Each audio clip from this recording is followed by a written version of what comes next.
Thiago Silva পছন্দের একজন মানুষ, তার কথা আর কী বলবো। গতকালকে ক্লাব বিশ্বকাপের আল হিলালকে কোয়ার্টার ফাইনালে হারিয়ে তার টিম ফ্লুমিনেন্সকে সেমিফাইনালে নিয়ে গেছেন, যেখানে ক্যাপ্টেন্সি করে এই টিমটাকে লিড দিয়েছেন থিয়াগো সিলভা। অসাধারণ ক্যাপ্টেন্সি করে তিনি কোয়ার্টার ফাইনালে উঠিয়েছেন এবং কোয়ার্টার ফাইনাল থেকে আল হিলালের মতো একটা টিমের সাথে সেমিফাইনাল উঠেছেন 2-1 গোলে। প্রথমেই ফ্লুমিনেন্স 40 মিনিটে গোল পায় এবং হাফ টাইমের আগে আর কোনো গোল হয় না। তারপরে 50 মিনিটের পরেই একটি গোল দিয়ে দেয় আল হিলাল।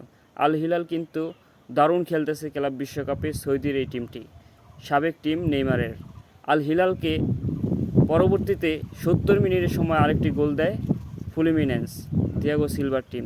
তারপরে আর কোনো গোল না হলে 2-1 জিতে যায় এই টিমটি।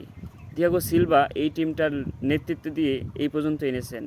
আশা করি তিনি ফাইনাল পর্যন্ত নেবেন এবং ফাইনালও জিতে যেতে পারেন, কারণ দুর্দান্ত ফর্মে রয়েছে ফ্লুমিনেন্স এই টিমটি, অসাধারণ।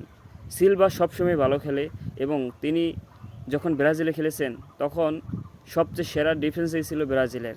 এই থিয়াগো সিলভা একজন ভদ্র একজন খেলোয়াড়, সবসময় তিনি নিরিবিলি থাকেন এবং তার সেরাটা দেওয়ার চেষ্টা করেন।